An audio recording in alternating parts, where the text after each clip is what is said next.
Selamat berjumpa dalam kuliah asinkron, kuliah pengganti dalam bentuk video.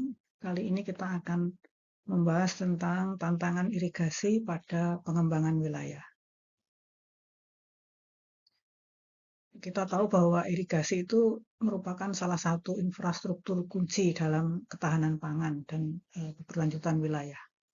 Jadi dalam konteks perencanaan wilayah, irigasi ini bukan cuma untuk menyediakan air untuk pertanian. Tapi dia juga bagian dari sistem tata ruang. Jadi dia punya aspek ekologi, sosial ekonomi, kemudian ada lingkungan begitu ya. Nah, dengan perkembangan wilayah yang pesat, terutama karena urbanisasi dan industrialisasi, ada tantangan-tantangan terhadap keberadaan dan fungsi dari sistem irigasi. Kita akan mulai dari peran irigasi dalam wilayah itu perannya seperti apa. Yang jelas irigasi itu adalah infrastruktur dasar. Irigasi itu mendukung produksi pangan, ya terutama pada sawah beririgasi. Jadi dia untuk support pangan yang wilayah. Tapi di samping itu dia adalah bagian dari jaringan prasarana wilayah yang lain. Jadi dia juga terkait dengan prasarana yang lain seperti infrastruktur jalan misalkan. Dan dia juga ada kaitannya dengan sumber daya air, sistem sumber daya air yang lebih besar. Misalkan sistem sungai, sistem das. Jadi dia irigasi itu bagian dari watershed ya, bagian dari sistem itu. Kemudian dalam tata ruang, irigasi itu menentukan pola penggunaan lahan.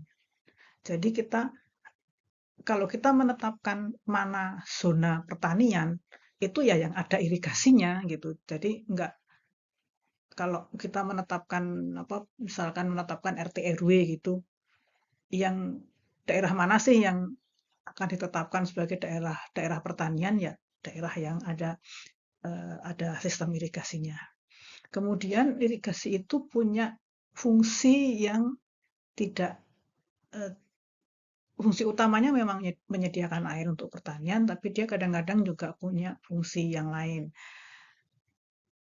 Jadi misalkan fungsi untuk menyediakan air bagi pengguna lain selain pertanian, misalkan untuk perikanan, kemudian untuk wisata. Dia juga kadang dipakai untuk domestik meskipun itu terbatas ya.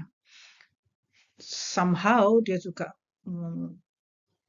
menjadi pengendali banjir meskipun tidak sangat utama, dan juga konservasi lingkungan. Jadi dia untuk memperlambat daur hidrologi. Jadi siklus hidrologi supaya tidak terlalu cepat air itu keluar ke sungai, ke pembuangan alamiah.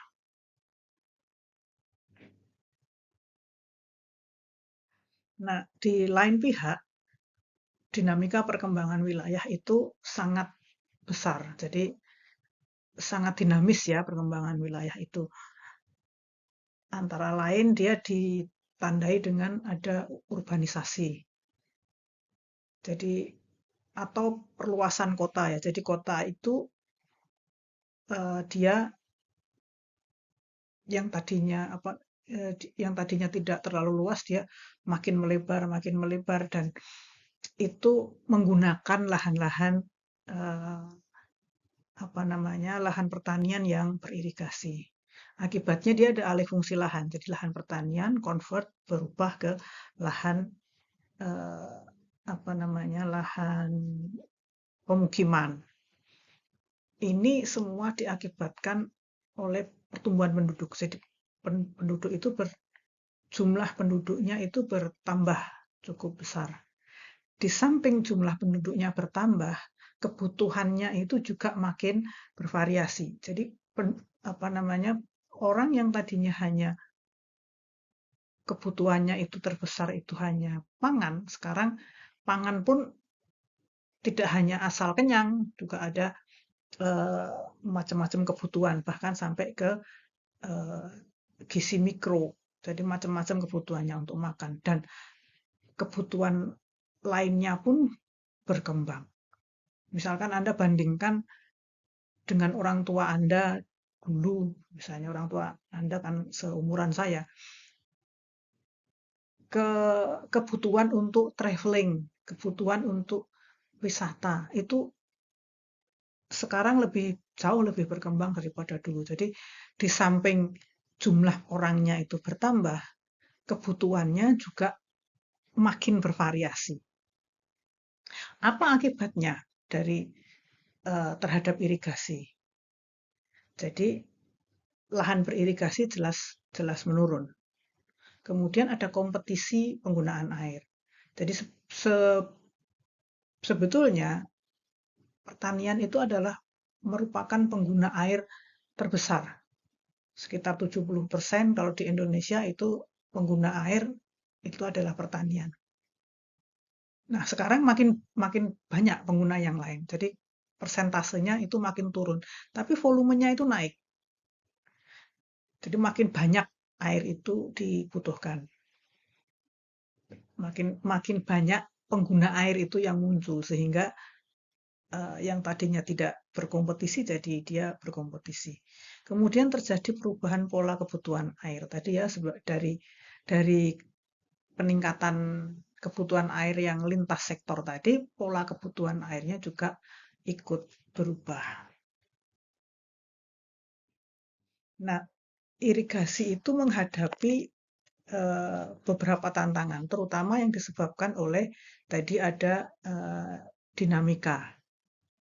Yang pertama alih fungsi lahan pertanian ya kita sudah singgung sedikit tadi bahwa sawah itu berubah jadi wilayah pemukiman atau industri sehingga terjadi fragmentasi jaringan irigasi yang mana misalkan satu jaringan itu bisa pada saat dibangun dia bisa melayani satu wilayah secara utuh itu dia jadi ada bagian-bagian yang dia terfragmentasi. Nah, ini akibatnya akan menurunkan efisiensi sistem. Jadi kalau kadang saya mendapat pertanyaan dari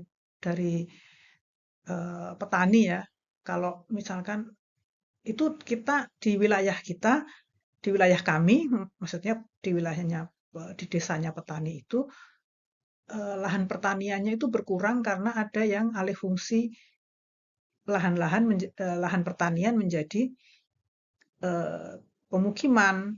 Tapi kenapa airnya kurang terus gitu? Harusnya kan airnya ya apa yang membutuhkan air irigasi berkurang, tapi kenyataannya airnya yaitu karena efisiensinya menurun dari lahan yang jaringan irigasi atau lahan yang tidak jadi satu satu unit itu efisiensinya rendah banget gitu. Jadi memang eh, efisiensinya turun, kehilangannya makin nambah. Jadi kayak lahan pertaniannya berkurang tapi kebutuhan airnya sama saja gitu. Nah, itu karena efisiensinya turun.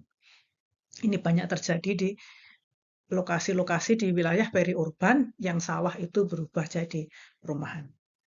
Kemudian tantangan berikutnya yang kedua itu adalah kompetisi sumber daya air. Jadi ada pergeseran prioritas dari pertanian ke non pertanian. Nah, ada penggunaan untuk domestik, untuk industri misalkan. Nah, itu akan jadi konflik. Misalkan kalau di Jogja itu ada di Sleman Barat. Di Sleman Barat itu daerah irigasi yang subur banget, lahan pertaniannya subur, airnya air irigasinya relatif stabil dan cukup di sana, tapi banyak lahan pertanian yang tadinya sawah, yang tadinya untuk budidaya padi, itu berubah menjadi kolam ikan. Nah, kolam ikan itu mendukung, coba Anda perhatikan di daerah Kudian, Moyudan, Sayegan, itu banyak kayak restoran-restoran yang menyajikan menu ikan. Jadi Anda bahkan beberapa bisa pancing di tempat, pancing kemudian dimasakin gitu sama restorannya. Itu ternyata sawah yang berubah jadi kolam ikan, itu kebutuhan airnya lebih banyak.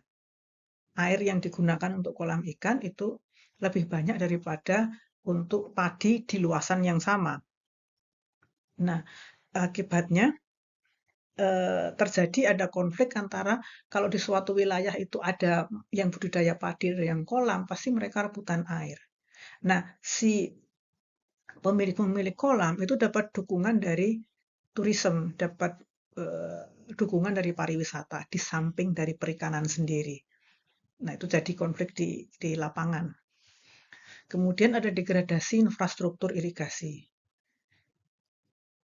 Saluran irigasi, jaringan irigasi yang berada di sekitar sawah, yang berada di sawah dan yang berada di pemukiman itu pasti akan lebih cepat rusak yang di pemukiman. Bahkan yang parah parah sekali itu yang saya lihat di apa namanya di perbatasan kota dengan Bantul, jadi di sekitar, pokoknya yang di daerah perbatasan kota Yogyakarta dengan Kabupaten Bantul, di Sewon, di Banguntapan itu bahkan rumahnya itu mepet banget ke saluran. Nah, itu merusak merusak saluran dan dia bisa berakibat eh, apa namanya pemeliharaannya kurang karena kan untuk pemeliharaan dia harus ada aktivitas di sekitar saluran. Nah, itu jadi susah untuk dilakukan. Kemudian tantangan yang ketiga itu ada perubahan iklim. Jadi kan perubahan iklim sudah terjadi, sudah jelas ya terjadi pada saat ada apa namanya terjadi cuaca ekstrim, variabilitas hujannya itu meningkat. Jadi yang di musim hujan itu curah hujannya tinggi banget, tapi pada saat musim kemarau dia kering dan panjang. Nah, apa namanya itu mengakibatkan ketidakpastian ketersediaan air karena eh, debit sungai itu ngikutin hujan. Jadi pas apa namanya pas hujan deras itu sungai langsung naik, debit sungai langsung naik tinggi, tapi begitu hujan selesai, tidak lama kemudian debitnya langsung surut banget. Jadi kemampuan sungai, kemampuan alam untuk jadi bumper, nahan air di sistemnya itu sudah sangat rendah. Jadi pola hujannya itu berubah, kemampuan sungai untuk menahan air, menyimpan air itu juga menurun. Kemudian ada fragmentasi kelembagaan. Jadi mungkin bisa saya sampaikan kalau daerah irigasi itu ada perbedaan kewenangan pengelolaan. Jadi siapa yang mengelola daerah irigasi yang mana? Pada jaringan irigasi primer dan sekunder di jaringan utama itu yang berwenang mengelola adalah pemerintah. Pemerintahnya yang mana? Itu tergantung pada levelnya. Ada pemerintah pusat, pemerintah provinsi, dan pemerintah kabupaten. Pemerintah pusat itu mengelola daerah irigasi yang berukuran lebih dari 3.000 hektar. Kemudian daerah irigasi lintas provinsi. Jadi kalau lintas provinsi itu yang menangani pemerintah pusat. Kemudian daerah irigasi strategis nasional dan ada daerah irigasi lintas negara. Lintas negara dikelola oleh pemerintah pusat. Jadi kita punya ada di NTT itu ada daerah irigasi yang lintas negara dengan Timor Leste. Kemudian ada pemerintah provinsi. Kalau pemerintah provinsi itu mengelola daerah irigasi yang ukurannya itu antara 1.000 sampai 3.000 hektar. Kemudian daerah irigasi yang lintas kabupaten atau lintas kota, lintas kabupaten kota. Kemudian kalau pemerintah kabupaten itu mengelola daerah irigasi yang kecil-kecil di dalam satu kabupaten. Jadi yang disebut kecil itu yang kurang dari 1.000 hektar.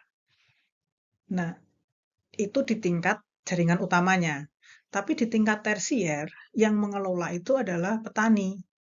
Nah, petani itu ada namanya P3A, Perhimpunan Petani Pemakai Air. Itu harusnya dia yang mengelola di tingkat tersier. Tapi mereka koordinasinya lemah. Kita tidak bisa mudah membedakan antara daerah irigasi yang kewenangan pemerintah pusat, provinsi, atau kabupaten. Kadang-kadang mereka di lapangan itu berdampingan. Dan bisa jadi kayak kalau satunya kelebihan air, dia akan ditransfer ke daerah irigasi yang lain. Nah, itu yang agak susah. Kemudian antar instansi pemerintah, misalnya PU dengan pertanian, kemudian dengan perikanan, dengan pariwisata, itu koordinasinya lemah banget. Kemudian kurangnya partisipasi masyarakat. Petani itu sulit berpartisipasi. Bukan mereka tidak mau, mereka tidak mampu. Jadi apa yang diperoleh, uang yang diperoleh dari hasil pertanian itu kecil banget. Nilai tukar produk pertanian itu kan sangat rendah. Mereka tidak punya uang untuk berpartisipasi. Untuk dirinya sendiri saja kurang, mau berpartisipasi bagaimana? Jadi sulit untuk mengharapkan partisipasi masyarakat itu dari pertanian. Kemudian ada tekanan urbanisasi. Jadi irigasi itu dianggap kurang produktif dibandingkan lahan terbangun. Jadi lahan pertanian itu dianggap tidak produktif. Kalau misalkan di sekitar UGM katakanlah masih ada, mungkin 20 tahun yang lalu masih ada lahan pertanian di sekitar UGM. Mendingan mereka jual lahan pertanian itu, jadikan kos-kosan, jadikan warung makan, jadikan toko untuk nyuplai anak-anak atau mahasiswa UGM. Pasti lebih menghasilkan uang daripada dia dipertahankan menjadi lahan pertanian ya. Kalau apalagi katakanlah yang di sekitar UGM pasti lebih baik di lebih baik di convert. Jadi sudah nggak usah susah-susah, penghasilannya jelas gitu. Kemudian kalau dia berada di wilayah urbanisasi, pasti ada tekanan tertentu, terutama dari limbah. Limbah domestik, limbah industri, karena kecenderungan ya orang Indonesia kalau membuang sampah itu di badan air. Ya kalau sekarang sudah banyak yang sadar, tapi secara ini naluriah itu membuang itu di badan air. Jadi kalau dekat kalau lahan pertanian itu melewati pemukiman, kalau jaringan irigasi itu melewati pemukiman itu resiko sampah sangat gede. Nah, dampaknya apa? Tantangan-tantangan itu. Yang jelas, yang pertama karena irigasi itu support pertanian yang itu menghasilkan pangan, maka ketahanan pangan akan turun. Jadi ada ketergantungan ya. Kemudian ada konflik tata ruang, terutama implementasinya di lapangan. Nah, kawasan pertanian ini bisa berkurang karena apa? Alih fungsinya itu terjadi secara individu. Lahan yang dimiliki secara individu dan dia sudah terpecah-pecah kecil ya karena warisan yang tidak luas, ya itu dikonversi jadi lahan pemukiman atau penggunaan lain. Terus ada dampak berikutnya itu adalah degradasi lingkungan. Jadi ada yang jelas penurunan kualitas air, kemudian ada gangguan ekosistem, misalnya ketidakmampuan lahan ketidakmampuan alam untuk dia nyimpen air. Jadi banjir lebih cepat terjadi itu karena lahan yang tadinya itu sawah itu kan dia bisa menyerap air hujan, jadi dia lebih apa daur hidrologinya itu lebih terjaga. Kalau dia jadi pemukiman tertutup, dia banjir. Sekali terjadi banjir karena eh, tanahnya nggak bisa nyimpen air. Sebaliknya, kalau pas kering ya udah kering karena nggak ada yang disimpan lagi airnya. Jadi kalau ditinjau dari perencanaan, bagaimana mengatasi tantangan itu? Yang pertama itu ada eh, integrasi irigasi dalam RT RW. Jadi kalau bikin RT RW itu zona mana yang zona pertanian itu ya yang ada irigasinya tentu saja gitu. Jadi kalau nggak ada irigasinya ya nggak usah jadikan zona pertanian. Kalau ada irigasi, kalau mau menentukan mana yang memang dipelihara untuk pertanian ya yang zona beririgasi. Jadi dalam dalam menentukan RT RW itu irigasi jadi sesuatu pertimbangan. Kemudian ada pendekatan IWRM, Integrated Water Resource Management. Pendekatan ini adalah eh, dia pendekatan yang berbasis das. Jadi dia ininya hulu hilir. Jadi bukan batas administrasi, tapi batas das. Jadi di mana air itu nanti akan menjadi satu sungai, termasuk anak-anak sungainya, termasuk semua jaringan sungainya itu berbasis das. Nah, dia pendekatannya IWRM itu ada hulu hilir, jadi semuanya diperhatikan dari hulu ke hilir, kemudian lintas sektor, jadi dari sektor apa namanya kehutanan, pertanian, kemudian industri, untuk pariwisata itu apa namanya dia diperlakukan sejajar dalam ini.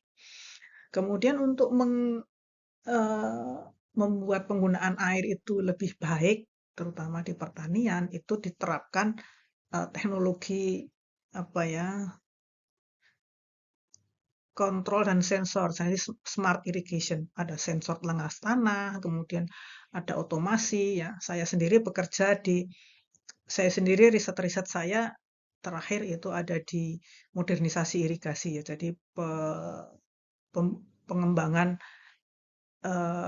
sistem yang dia nantinya akan otomatis sesuai dengan kebutuhan air. Kemudian ada revitali infrastruktur. Jadi jaringan irigasi yang tidak bagus dia diperbaiki, kemudian dia dibuat menjadi lebih adaptif terhadap perubahan lingkungan. Pendekatan yang ketiga itu penguatan kelembagaan, terutama sebenarnya adalah kolaborasi multi stakeholder. Jadi nggak bisa lagi hanya per sektor itu nggak bisa. Jadi semuanya itu harus semua stakeholder yang menggunakan irigasi itu sejajar untuk ini yang lebih baik. Kemudian ada pengendalian alih fungsi lahan. Jadi regulasi terutama untuk pelaksanaan regulasi itu di lapangan itu yang diperketat. Karena kadang-kadang RT RW ada tapi alih fungsi jalan terus ya. Kemudian ada insentif untuk mempertahankan lahan pertanian. Jadi ada subsidi bagi petani. Karena kalau petani itu harus mengandalkan diri sendiri, mengandalkan apa pendapatannya dari pertanian, bahkan harus berpartisipasi itu hampir tidak mungkin. Ininya pendapatan mereka dari pertanian kecil banget. Jadi tetap harus ada insentif bagi mereka yang tetap menggunakan pertanian untuk lahan pertanian untuk tetap mempertahankan lahan pertanian sebagai tetap pertanian. Oke, jadi akhirnya tantangan irigasi pada perkembangan wilayah itu kompleks, multidimensi, ada aspek fisik, sosial, ekonomi, kelembagaan, lingkungan, dan sebagainya. Sehingga perencanaannya itu harus terintegrasi. Jadi fungsi irigasi di dalam sistem wilayah. Nah, seharusnya kita ada diskusi, tapi karena kita kuliahnya asinkron, jadi Anda sampaikan saja pendapat Anda, tulis sedikit saja. Saya akan menyediakan Gform untuk Anda tulis apa pendapat Anda begitu ya, singkat saja, mungkin short paragraph begitu. Jadi kasusnya itu ada di daerah yang di sekitar kota gitu, yang dia banyak terjadi alih fungsi lahan dari sawah menjadi perumahan. Nah, akibatnya banyak infrastruktur irigasi yang rusak. Kemudian ada konflik antara petani dengan pengembang. Bagaimana strategi Anda mempertahankan fungsi irigasi? Kemudian ini kan harusnya seimbang ya, pertanian sama kebutuhan pembangunan itu harus sebaiknya dia seimbang. Ini strateginya seperti apa? Kemudian yang ketiga, Anda ngapain gitu? Karena Anda di masa yang akan datang akan jadi perencana wilayah. Kalau ada seperti ini, peran Anda seperti apa?